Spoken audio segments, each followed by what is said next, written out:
when you think about your career, do you I'm sure you jump back and forth because we all do, but you were running and around and shooting in both. So which would you say? I had more fun doing.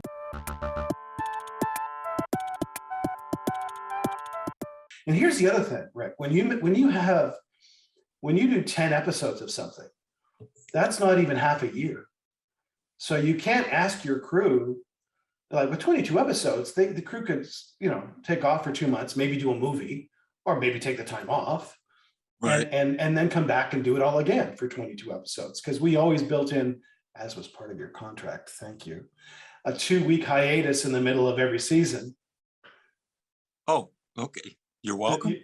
Yeah, thank you. No, that was something that the studio probably not would have agreed to, but you said, why don't I just put it in my contract?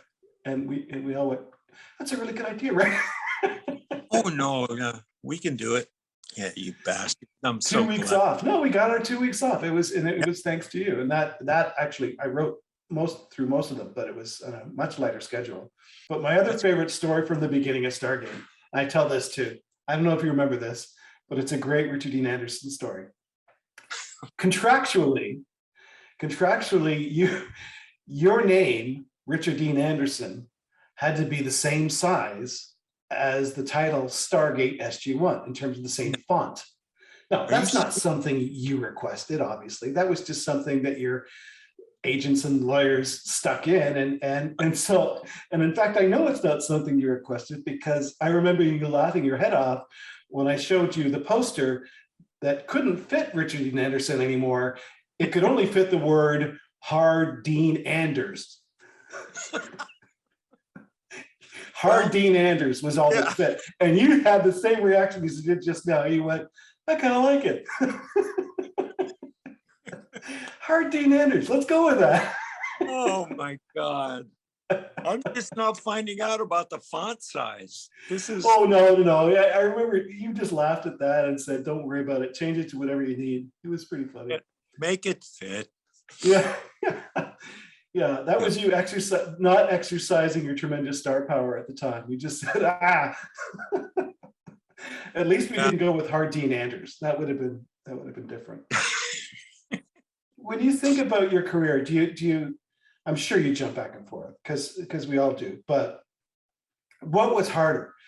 Being the lead of you were younger, but MacGyver you were in every scene, right? Pretty much. Yeah. And you got some scenes off occasionally in Stargate as we split things up a little bit. Yeah. But you were running around and shooting in both. So which would you say was harder? Well, MacGyver was more difficult physically. I had more fun doing Stargate than I did doing, not that MacGyver wasn't fun, but it certainly was arduous. In part because, and there's kind of a balance here because I was in virtually every scene, not literally, but but thankfully I was younger doing the MacGyver than, because I was ready to kind of settle into something when we all met.